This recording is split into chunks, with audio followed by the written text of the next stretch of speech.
BJP को बड़ा झटका लगा है। हरियाणा के 3 निर्दलीय विधायकों ने बीजेपी से अपना समर्थन वापस ले लिया है। नायब सैनी की सरकार अल्पमत में आ गई है। बताया जा रहा है कि मंत्रिमंडल में जगह न मिलने की वजह से तीनों निर्दलीय विधायक नाराज चल रहे थे और इसी वजह से उन्होंने अपना समर्थन वापस ले लिया। खबर यह भी है कि इन तीनों विधायकों ने कांग्रेस को अपना समर्थन दे दिया है। अभी कुछ दिन पहले ही हरियाणा में नायब सिंह सैनी की सरकार बनी थी, जो 3 विधायकों के समर्थन वापस लेने से अब संकट में आ गई है। पहले जेजेपी ने अपना समर्थन वापस लिया था और मैं आपको अगर गणित बताऊं तो 90 सीटें हैं हरियाणा विधानसभा में, जिसमें से कांग्रेस के पास 30 सीटें हैं, बीजेपी की 38 सीटें हैं, जेजेपी के पास 10 सीटें हैं। 10 सीटों का समर्थन लेके बीजेपी ने अपनी सरकार बनाई हुई थी। अब 3 निर्दलीय ने क्योंकि अपना समर्थन वापस ले लिया है, इसलिए ये सरकार अल्पमत में आ गई है। प्रदेश में बदलाव निश्चित है और मैं तो ये भी कहूंगा कि ये सरकार अल्पमत में आ गई है। भाजपा सरकार अल्पमत में आ गई है। जो इन्होंने 48 विधायकों की लिस्ट दी थी, उसमें से कुछ विधायकों के तो इस्तीफे हुए हैं क्योंकि वो लोकसभा चुनाव लड़ रहे हैं और कुछ निर्दलीय विधायकों ने आज भाजपा से समर्थन वापस लेकर कांग्रेस पार्टी को समर्थन देने का काम किया है। ऐसे में अल्पमत के विधायक को कोई नैतिक अधिकार, लोग समझ रहे हैं, लोग सब जानते हैं कि इसकी इच्छा क्या है।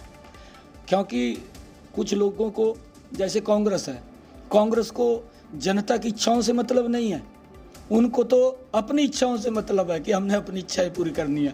कांग्रेस लगी हुई है उनकी इच्छाएं पूरी करने में और आगे तो जनता ने उनकी इच्छाएं पूरी करनी है। और इसी बड़ी खबर पर जी न्यूज संवाददाता विनोद लांबा मेरे साथ लाइव जुड़ रहे हैं। विनोद, सबसे पहले तो गणित समझा दीजिए हरियाणा का। 90 सीटों की विधानसभा में इस समय अगर 3 निर्दलीय विधायकों ने बीजेपी से अपना समर्थन वापस ले लिया है तो सत्ता के क्या समीकरण बन रहे हैं और अब आगे क्या?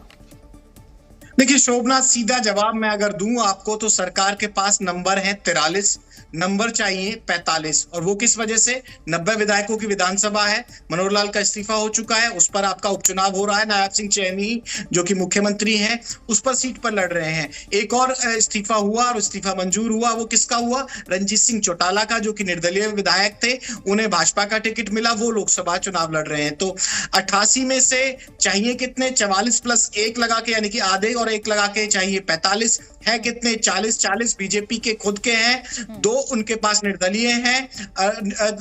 जो इस तरह से सोमवीर सागवान गए, रणधीर गोलन गए और गोंदर गए, उसके बाद 2 विधायक उनके पास बचते हैं निर्दलीय और 1 विधायक हलोपा के गोपाल कांडा। नंबर है 43 भाजपा के पास, चाहिए 45। अब होगा क्या?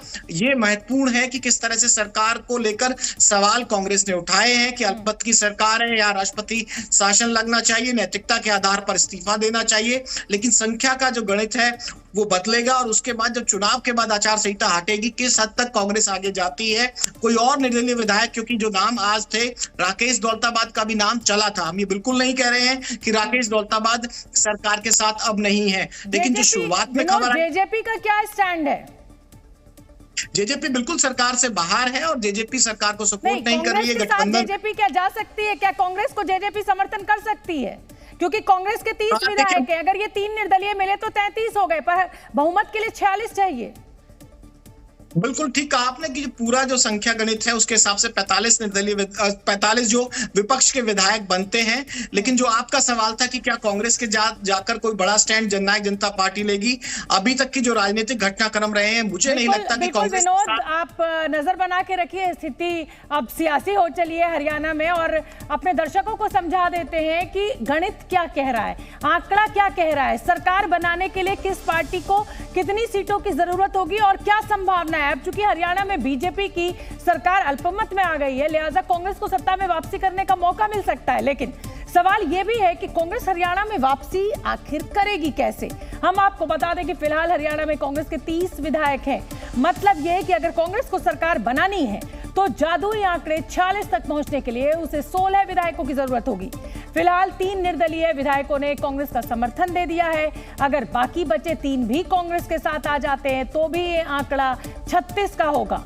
इसके बाद जरूरत होगी 10 विधायकों की, जिसके लिए कांग्रेस को जेजेपी से हाथ मिलाना होगा और इसके पास 10 विधायक हैं जेजेपी के पास।